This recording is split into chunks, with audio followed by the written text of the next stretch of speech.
It's always fascinating how people say she never worked while describing a woman who's essentially held up an entire household for generations. Your grandmother cooked a full Sunday roast for nearly a dozen people. She offered to alter 4 dresses by hand. She hosted 3 generations at once, all in a day, but somehow that's not work. We love to romanticize grandmothers like this, as though their tireless labor is just personality, as though this level of giving is innate to womanhood. It's not. It's what happens when a society grooms women to see service as their highest calling and then turns around and pretends that same service isn't labor. The only reason it's not called work is because she wasn't paid. And she's in her 80s. This woman has been cooking, cleaning, sewing, giving, hosting for what? 60 years? 70? And still, no one's thinking, how do we let her rest? Instead, you're showing up with more work for her, more dresses, more mouths to feed, like it's some wholesome family ritual. This is exactly why men today keep saying, why can't women be like our grandmothers? Because grandmother gave her whole life for free. She was the unpaid labor force, the emotional center, the human glue, and she didn't ask for anything back. That's the expectation being quietly exploited in all this admiration, that a woman should give everything, ask for nothing, and call it love. And now, when modern women say, actually, no, I'm not going to cook, clean, host, mend, organize, carry everyone's emotional needs, and still be grateful you chose me, we're called selfish, unloving, lazy, not feminine. Meanwhile, y'all are still depending on 80-year-olds to do what you won't. There's nothing aspirational about this story here. What you're calling a final boss is actually the last soldier still standing after a lifetime of unpaid work. And the fact that, even at her old age, she's still expected to carry that weight while you just watch in awe isn't love or reverence, it's neglect. The war on women starts at home. As a woman, you are 6 to 7 times more likely to be killed by your husband than by a stranger.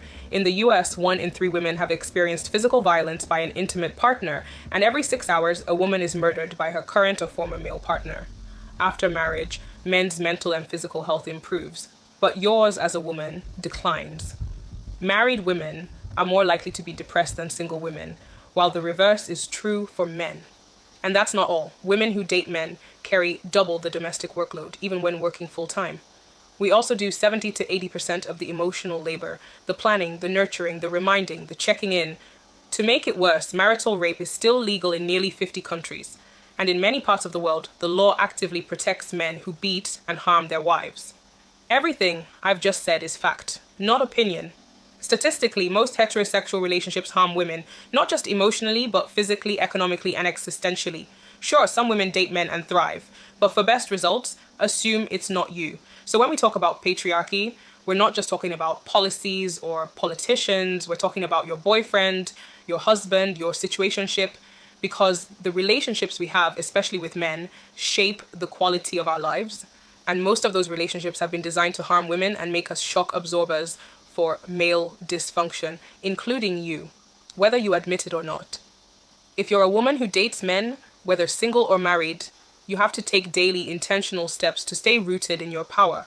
Because in a system built to suppress women, your survival and your joy depend on how aggressively you stand up for yourself. No one is coming to save you. Well, except me. I send out a daily feminist relationship tip to help you date men without dimming yourself. They're short, sharp, and deeply practical. Texts for women who still want love, but refuse to suffer for it. Whether you're single or married, you'll find them useful. And if you actually put these tips into practice, you'll begin to watch your relationship become a space where you're not just loved, but respected, centered, and free. Use the link in my bio to join, and you'll get one message every morning. Free.